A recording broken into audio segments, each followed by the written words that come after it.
எல்லாருக்கும் வணக்கம். எல்லாம் போன வாரம் கஷாயம் குடிச்சிங்களா? எல்லோரும் எப்படி இருந்தது? இன்றைக்கி நம்ம தக்காளி தொக்கு எப்படி செய்யுதுன்னு பார்க்கலாம். இது தக்காளி ஒரு 1/2 கிலோவுக்கு மேலே இருக்கும். ஒரு பெரிய வெங்காயம், ஒரு சின்ன வெங்காயம், மீடியம் சைஸாக இருந்தால் 3 வெங்காயம் எடுத்துக்கோங்க. நான் ஏற்கனவே ஆல்ரெடி தக்காளி தொக்கு போட்டிருக்கேன். இது வேறு மாதிரி. இது கொஞ்சம் வடகம் போட்டு தாளித்து செய்யலாம். கொஞ்சம் கறிவேப்பிலை, கொஞ்சம் கொத்தமல்லி. என்கிட்ட கொத்தமல்லி இல்லை, அதனால் கொத்தமல்லி இல்லை, கறிவேப்பிலையும் கொத்தமல்லியும் கொஞ்சம் சேர்த்துக்கலாம். இதை இப்போ நம்ம சின்ன சின்ன பீஸாக கட் பண்ணி எடுத்துன்னு வந்துடலாம். தக்காளியெல்லாம் சின்ன சின்ன பீஸாக கட் பண்ணி எடுத்துன்னு வந்துட்டேன். வெங்காயம் கட் பண்ணியிருக்கேன். தக்காளி விட வெங்காயம் கொஞ்சம் கம்மியாக தான் எடுத்துக்கணும் இதுக்கு. இப்போ கடாய் காஞ்சிட்ருக்கு. நம்ம எண்ணெய் ஊற்றிடணும். இதில் வச்சு எண்ணெயை ஊற்றிக்கலாம். இது கொஞ்சம் எண்ணெய் கொஞ்சம் ஊற்றிட்டு தக்காளி நல்லா கொஞ்சம் வேகும்.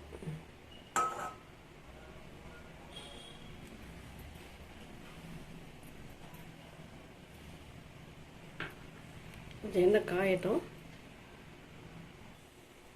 எண்ணெய் காஞ்சிடுச்சு. இப்போ நம்ம இந்த வடகத்தை போட்டுடலாம்.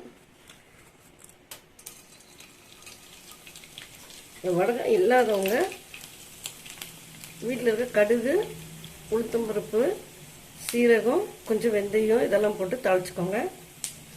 ஏன்னா நிறைய பேருக்கு இப்போ இந்த வடகம்லாம் மறந்தே போச்சு. இன்னுமே எங்கள் வீட்டில் எங்கள் மாமியார், எங்கள் அம்மாலாம் இன்னமும் போடுறாங்க. மார்ச் மேலாம் வந்தால் உங்களுக்கு அதை நான் வீடியோவை கூட எடுத்து அனுப்புகிறேன். ஏன்னா ஒரு நல்ல ஒரு வாசம் இது.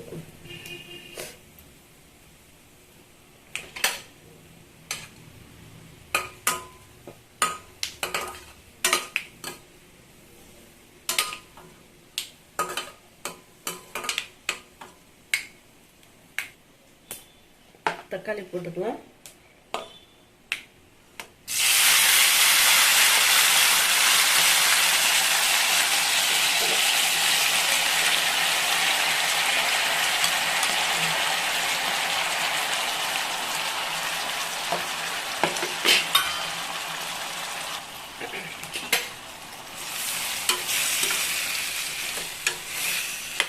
ஏன்னா வெங்காயம் போடாமல் தக்காளி போடான்னு பார்க்காதீங்க.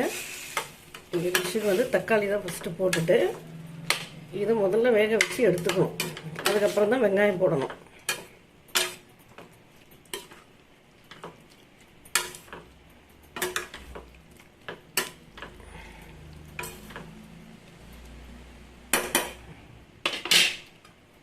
இதை வேகட்டும்.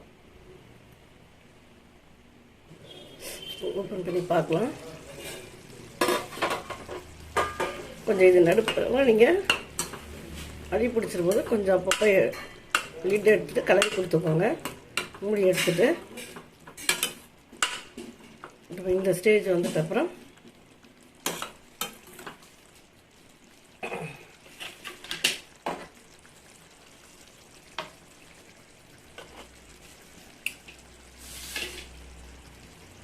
வெங்காயம் போடுறேன்.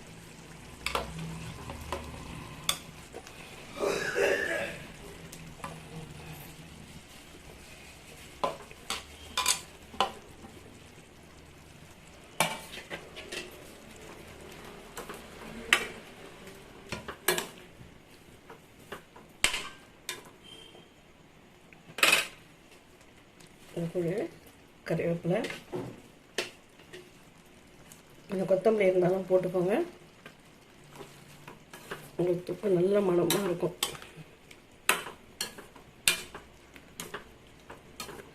இப்போ இந்த ஸ்டேஜில் திருப்பி கொஞ்சம் மூடிடுங்க. ஏன்னா அந்த வெங்காயம் வேகணும்.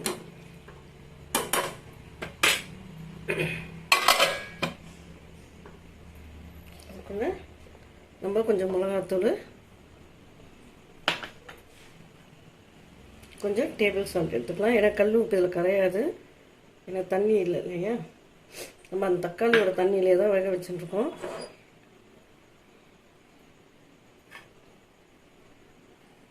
இப்போ வெங்காயம் வெந்துடுச்சுன்னு பார்க்கலாம்.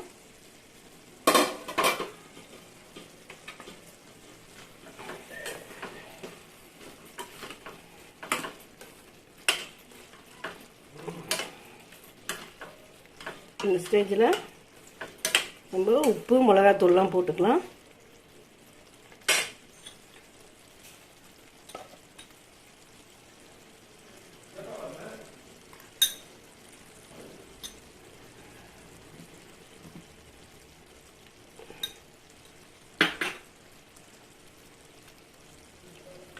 இது வீட்டில் அரைச்ச மிளகா தனியா. இது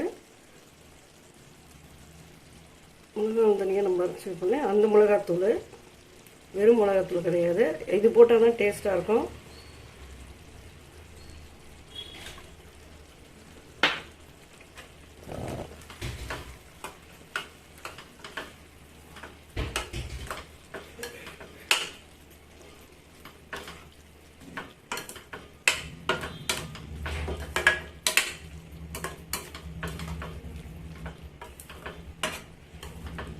இது சப்பாத்திக்கு வச்சு சாப்பிட்டிங்கன்னா அவ்வளோ அருமையாக இருக்கும்.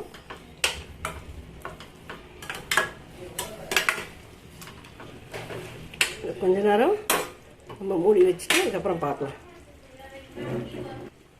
இப்போ ஓப்பன் பண்ணி பார்க்கலாம்.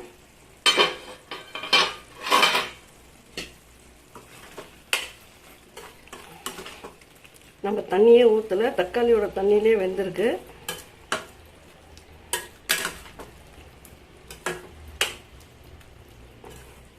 வடகாய் இல்லைன்னா கடுகு உளுத்தம்பருப்பு கொஞ்சம் சீரகம் கொஞ்சம் வெந்தயம் போட்டு தாளிச்சுக்கோங்க. இந்த டேஸ்ட் உங்களுக்கு கொடுக்கும்.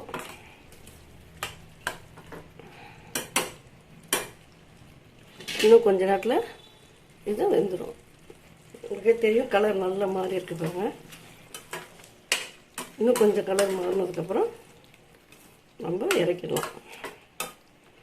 அப்பப்போ கொஞ்சம் ஓப்பன் பண்ணி மட்டும் அடி பிடிக்காமல் கலரி கொடுத்துக்கோங்க. ஏன்னா நான் அதெல்லாம் போட்டோன்னா வீடியோ உங்களுக்கு பெருசாக போயிடும். அவ்வளோதான், முடிஞ்சிடுச்சு. இந்த ஸ்டேஜில் நீங்கள் ஆஃப் பண்ணிடலாம்.